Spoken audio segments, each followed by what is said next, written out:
What's up, Wolverine Nation? I'm Isaac Smolden, the play-by-play voice of the Anchorage Wolverines and host of this podcast. I am joined by my color commentator, my co-host, Parker Hobilla. Parker, what's going on today, buddy? Just another day living the dream, Isaac. Tell you what, been looking forward to hopping on the Zoom with the fellas today and, talk a little bit of Wolverine hockey and get back into the swing of things. Yeah, I mean, I for one, am thrilled to lose another 9 months of my life to hockey season. Wouldn't miss it for the world. Oh, absolutely. Me too. I mean, I have no other engagements that I got to deal with this year besides Wolverine hockey and moving into my house. So that's about it. Yeah, I mean, and what a great time to move into your house right before it's winter and your energy bills go up and you have to worry about, everything breaking down and going wrong. Fantastic time to start the wonderful journey of home ownership for you. I thought, when would be a better time? Why kick it off in the spring when you can get right into it in the fall and, spend some extra money on energy? Yeah, there you go. No Mike Cook today either because he's in Fairbanks for some reason. I, for one, only have to go to Fairbanks 3 times a year. I wouldn't want to go a 4th time. But, to each their own, Mike. I guess go do work or whatever you have to do in Fairbanks. Mike just has a day job. I can't believe his commitments aren't here. But hey, speaking of Fairbanks, I have to go there tomorrow. That sucks. See, but that's a work. That is a work. I guess Mike's thing is work related too, but work related event. Go headed up to Ty Ushio's future stomping grounds, UAF. Recruiting trip up to UAF. Bryce Monring's former stomping grounds, now a UAAC Wolf. Back on the right side of history, Bryce. Good job.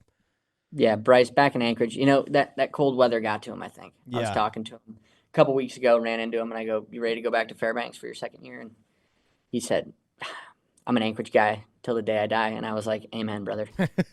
Speaking of guys that are back, not in my run of show, but just announced today, the Duke is back in town. Duke Gensler is going to be an Anchorage Wolverine this year. Yeah, I'm ecstatic about that. Super excited. What he brings on and off the ice. Vocal guy.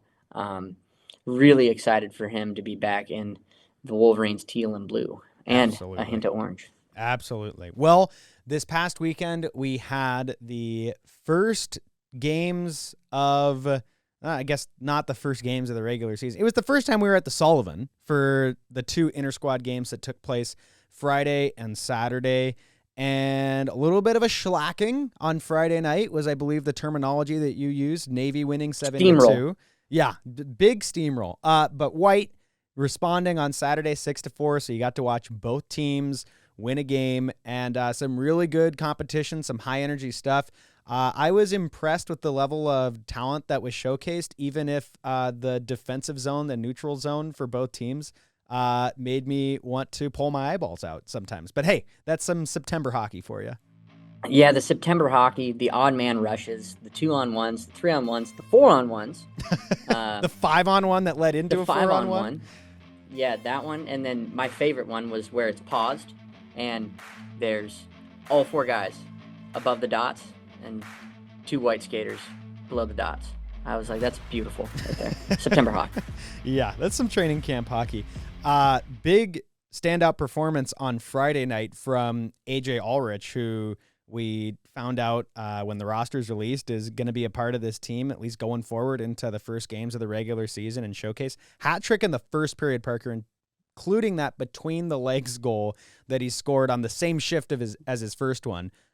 Really, really liked what I saw out of him. We talked about it on the broadcast. He had 1 game with the Wolverines last season on March 22nd, but he looks like he took a huge step forward this summer.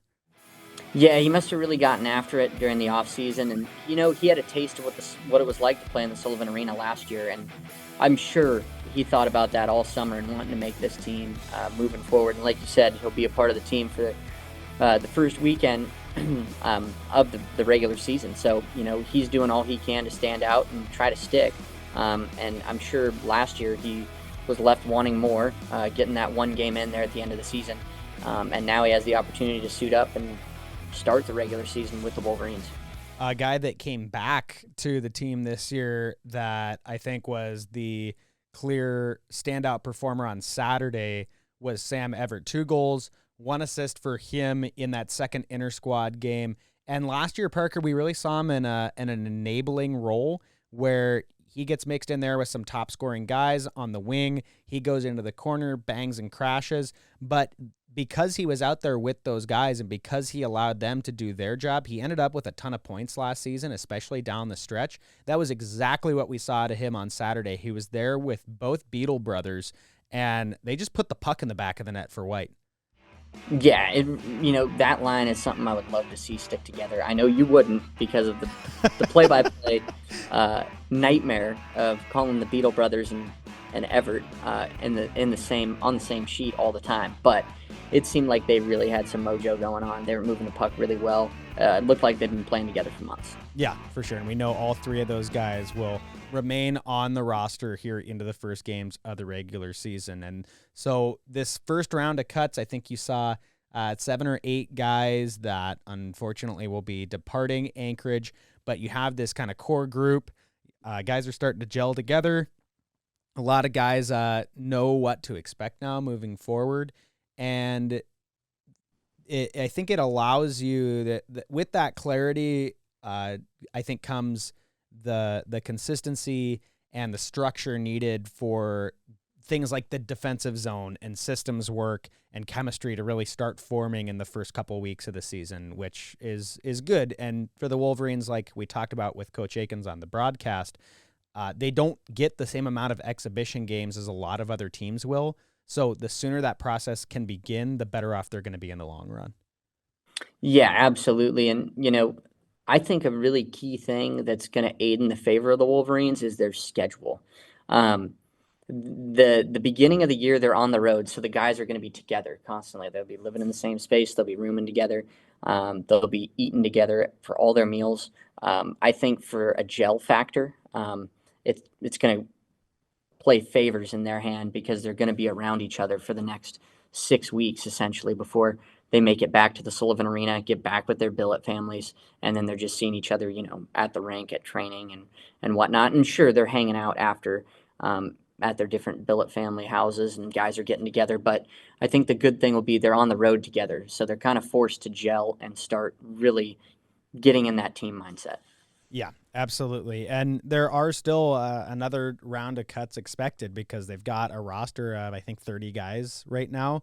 And I believe that final roster submission date for your 25 protected players is September 31st. So this is still a pretty volatile time of year. I mean, you get into showcase and every coach, pretty much every GM, a lot of scouts are all there all at once. They're talking, hey, we're not going to use this guy for X, Y, and Z, but maybe you need a guy in that role. Maybe you need a bang and crash guy, and this other team doesn't need him. Maybe this guy's going to be a better fit in your systems.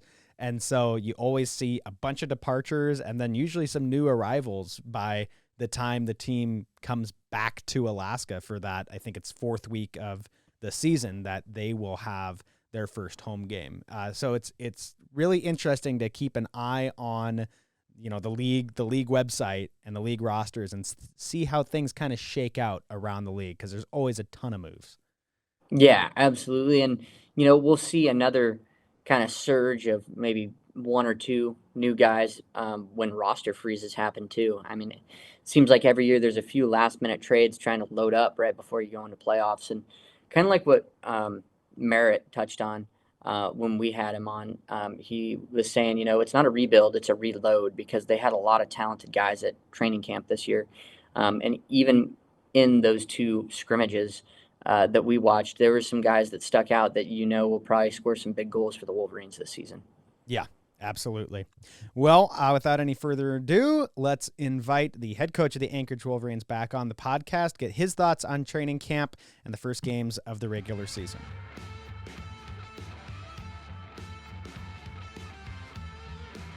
All right, everyone, welcome back to the show. Head coach Mike Aikens. Coach, how is it going today? Pretty fun Intersquad weekend. Hopefully you got to enjoy watching the games from the stands for the only time this year.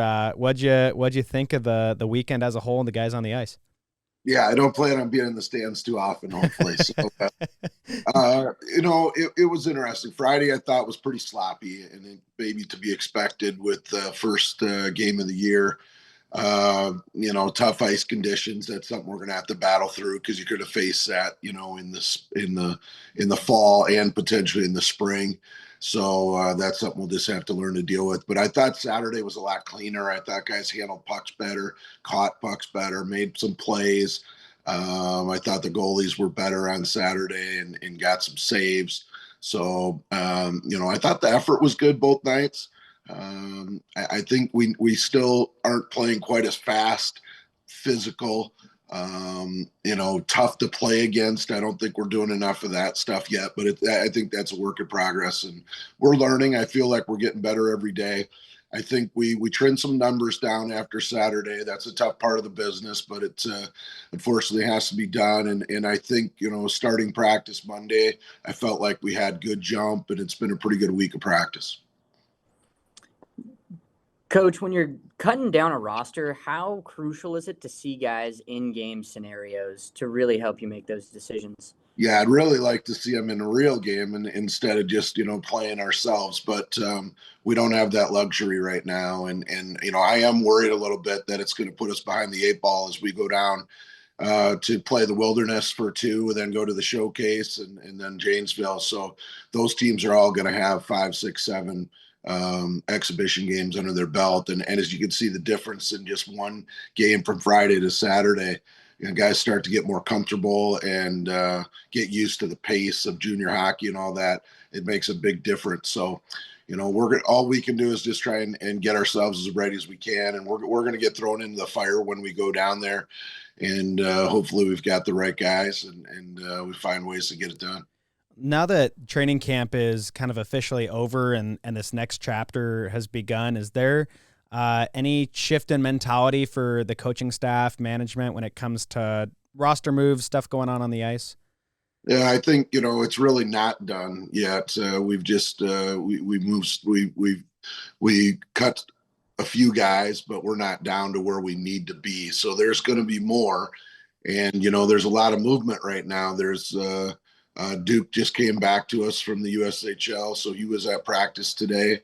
We're dealing with some other USHL guys potentially here in the near future. So nothing's done yet and set in stone, but we're beating the bushes and trying to find players. So our guys that are here, they kind of made it through one stage and it really doesn't end until the roster freezes, unfortunately.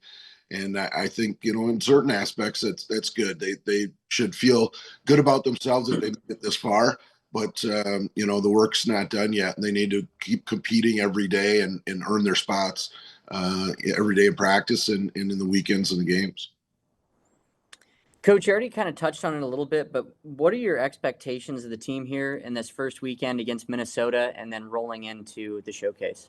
Like I said, I think we are getting thrown into the fire. And I think the Wilderness will have a good team, and there'll be a little more experience than we are with having played some games this year. So that's always tough. But we'll get ourselves as ready as we can, and I think we have a pretty resilient group that will find a way to battle and get ourselves ready, and we'll find out where we're at. We may take some lumps early in the season because of that. I certainly am not expecting that, but we look at the reality of the situation. We only have like 5 returners, 6 with Duke, and we did bring in some guys with junior experience and stuff, and some guys that have played even in the North American League, but it's not the same. So we're gonna go down there and find out where we're at. Coach, you mentioned a ton of roster moves this time of year, guys dropping down from the USHL, guys that are getting cut, and then you factor in Showcase where every coach, most of the GMs, I'm assuming, a bunch of college scouts, they're all in the same location. They're all talking to each other. Guys are scrambling to see if there's an NCAA program that's going to be taking a look at them this season. As a coaching staff, how do you prepare the players on the ice for what's guaranteed to just always be a high emotion weekend? I think, the biggest thing is for our players to just worry about what they can control. getting themselves ready to play mentally and for 60 minutes of doing battle, just being the best they could be. I think you put too much pressure on yourself. You're going to make it hard. And I think you just got to stay within, our systems, rely on your teammates, perform when we need to, and good things will happen to those guys. So, I've had some guys come and talk to me about some college stuff already, and if they should be sending out letters and that kind of stuff. And so they're definitely thinking about it, and which is great. But I want them at the same time to be focused on getting better every day, getting ourselves ready to when we do go down there for them to perform. So I think it's important for guys to do the contact stuff and get word out there. If you have interest in a school, go ahead and let them know that you have interest in, and they can, they're going to take a look. They're going to come and say yay or nay and you got to perform when they're in the building. Well, thank you so much for your time, Coach. Looking forward to seeing you down there for Showcase, and we'll talk to you again on the other side. All right, boys. Thank you.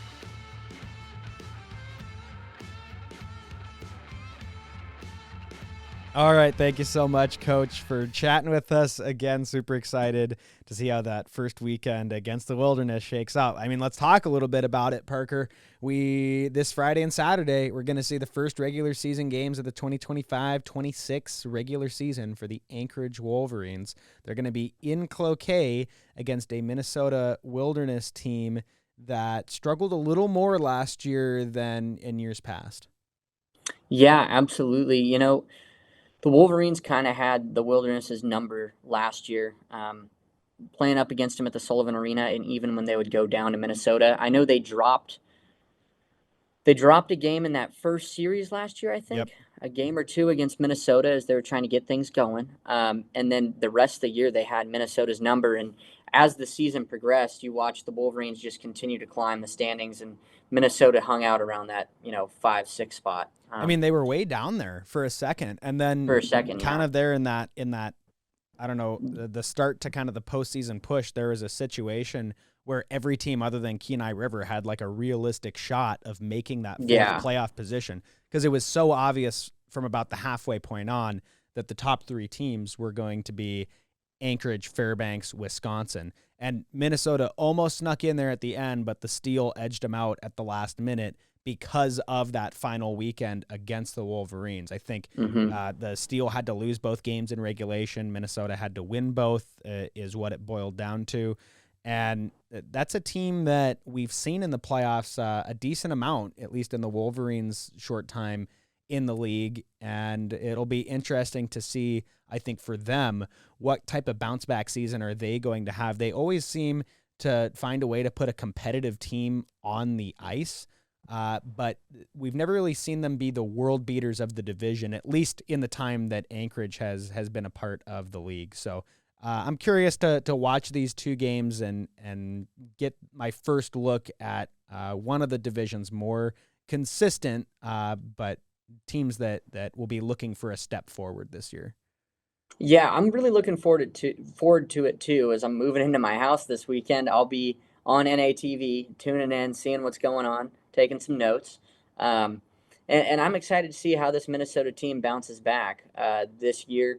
They had a little bit of a younger core last year, so it'll be interesting to see how many returners they have and how many guys are coming back and, with a little bit of a chip on their shoulder wanting to make playoffs this season. And, like Coach Aikens had mentioned during the broadcast this weekend, a lot of these teams are coming in with exhibition games. So Minnesota may have had a couple games in hand that they've played besides just inter-squad scrimmages.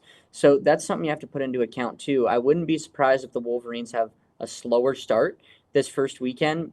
I don't expect them to go in and sweep, but I do expect them to rattle off a win or two this weekend.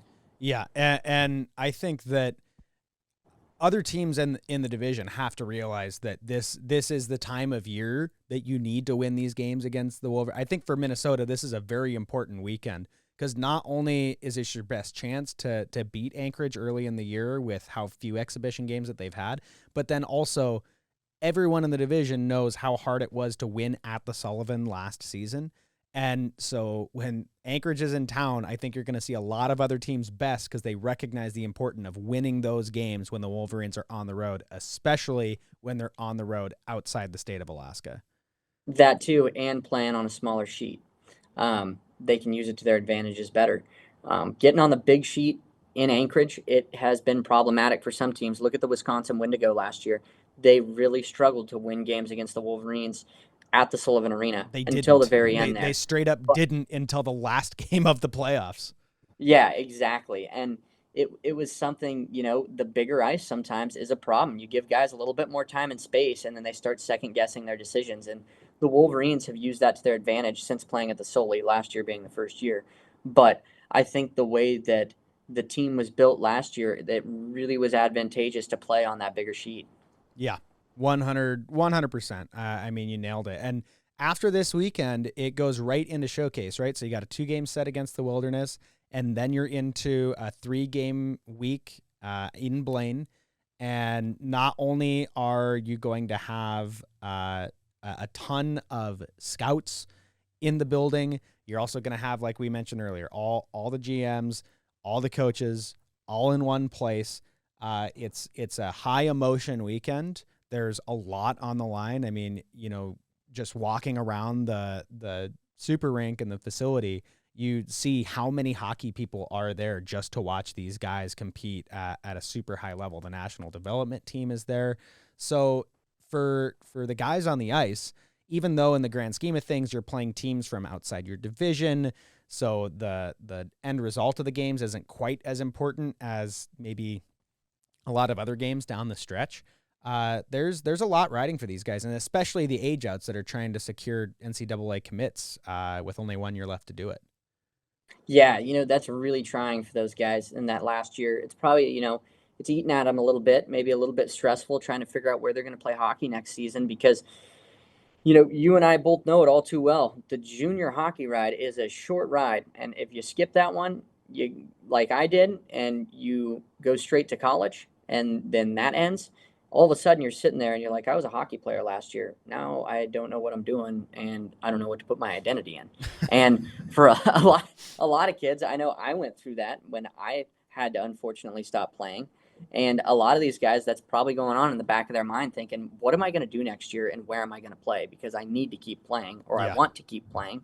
And where am I going to go from here? So, that showcase weekend is huge. And, to point out, that's probably the only time this season where all of these teams are going to be in one spot. Yeah. And all of the GMs and all of the scouts, that is a central location.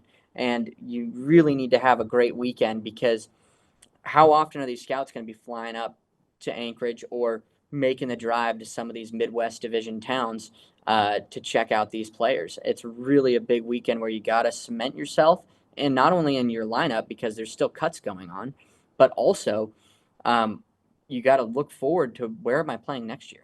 Yeah, 100%. And you got to get on the radar now, especially because, like you said, flying up to Alaska isn't necessarily the easiest thing in the world for a lot of scouts to do. So, if you at least do enough to maybe get your name on the list, then maybe a guy's willing to spend a night on NATV checking out your game, right? So, and speaking of NATV, exactly. All 5 of these games in the first 2 weekends of the season available exclusively on NATV. Get those subscriptions now. You get the year plan. You're going to get the most bang for your buck right now, right before the regular season begins. NATV.com, NAHLTV.com. Either one directs you to where you need to go. Get those plans. Buy them for you. Buy them for your grandma. Your grandma's got a plan. My grandma's got a plan. Took care of the plans for your grandparents. Make sure you take care of the plans for your grandparents as well, because they want to watch you play. They want to watch your kids play. It's really important. Take care of grandma and grandpa. Absolutely. I like that little tangent there. And, for the folks that don't know, you were headed down to Showcase. So they're going to be able to get a home type broadcast feel on the road. It's worth your money. You're going to get to listen to me. I'm going to make it worth your time to tune in for the Showcase games. And hey, I think it's still Marty doing it in Minnesota. So Marty does a good job too for the Wilderness. You should watch those games too, obviously. Yeah, you got to tune into Marty. Yeah. Park, you got anything else before we wrap up today? Nothing really. Just excited to get these first games going. See how the team looks. I'll be looking forward to watching the games this weekend, and really just see where the season goes for the start here. Well, that is all the time we have for today. Make sure you tune into NATV for the first games of the regular season, Friday, September 19th, and Saturday, September 20th at 4:15 p.m. Alaska time. Don't forget to catch the showcase matchups the following week. Wednesday, September 24th, 10:45 a.m. Alaska time against Lone Star. Thursday, September 25th, 12 p.m. Alaska time against Philadelphia. And Saturday, September 27th at 11:30 a.m. Alaska time against Minot. Wolverine Nation is recorded at the My House Youth Drop-In Center recording studio in Wasilla, Alaska. Our hosts are myself, Isaac Smolden, Parker Hovilla. Until we see you next time, stay safe, go Wolverines.